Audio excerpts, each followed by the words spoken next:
Naitwa Richard Shedrack Kilimo, ni mwenyekiti wa taifa wa chama cha Tanzania Labour Party TLP.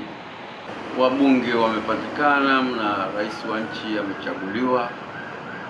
Kinachobaki ni sisi sasa kujipanga upya kuhakikisha kwamba matokeo yasiyoridhisha ambayo tumekumbana nayo kutokana na kujiandaa vizuri kwa ajili ya kukabili uchaguzi tunamalizana nayo kuanzia mwisho wa uchaguzi huu, kwamba tutafanya kazi ya kuhakikisha kwamba sisi kama viongozi tunatembelea mikoa, tumeshajua kasoro ziko wapi, tutaunda upya viongozi wale watakaoonekana kwamba hawako tayari kufanya kazi, ni wababaishaji tu, itabidi tumalizane nao kwa maana ya kuwaomba wakae pembeni wakati huu tunapokwenda kutafuta chama kikubwa ambacho kinaweza pia kupata viongozi wengi wa ubunge na udiwani na hata serikali za mitaa katika uchaguzi zijazo.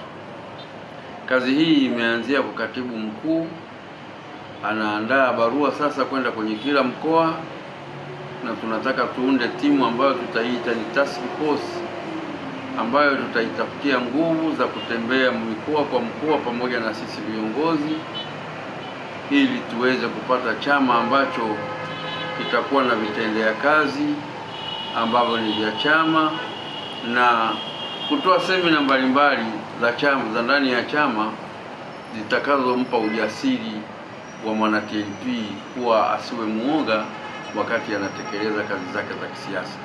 Kwa hivyo sio kwamba tumenyamaza kama ilivyokuwa mwanzo. Sisi viongozi wapya tulioingia kwenye uongozi wa chama hiki tumeamua sasa kusikika, kukiuza chama chetu ili kiweze kusikika kama kilivyokuwa huko miaka ya nyuma kilivyoanzishwa. Tuwaambie viongozi wetu, muda wa kuzungumzia sijui kuna kuungana viongozi sijui wa mikoa, sisi kwetu TLP tunasema wanaofanya hivyo wanajifukuza kwenye chama.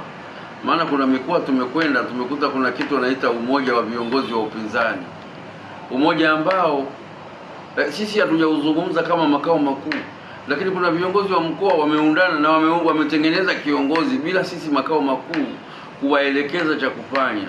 Kwa hiyo kama kuna watu wanafanya hivyo, tumekwenda hilo tumelikuta huko Arusha liko na sehemu nyingine nyingi, waachane nalo. Hilo sio swala la chama cha TLP.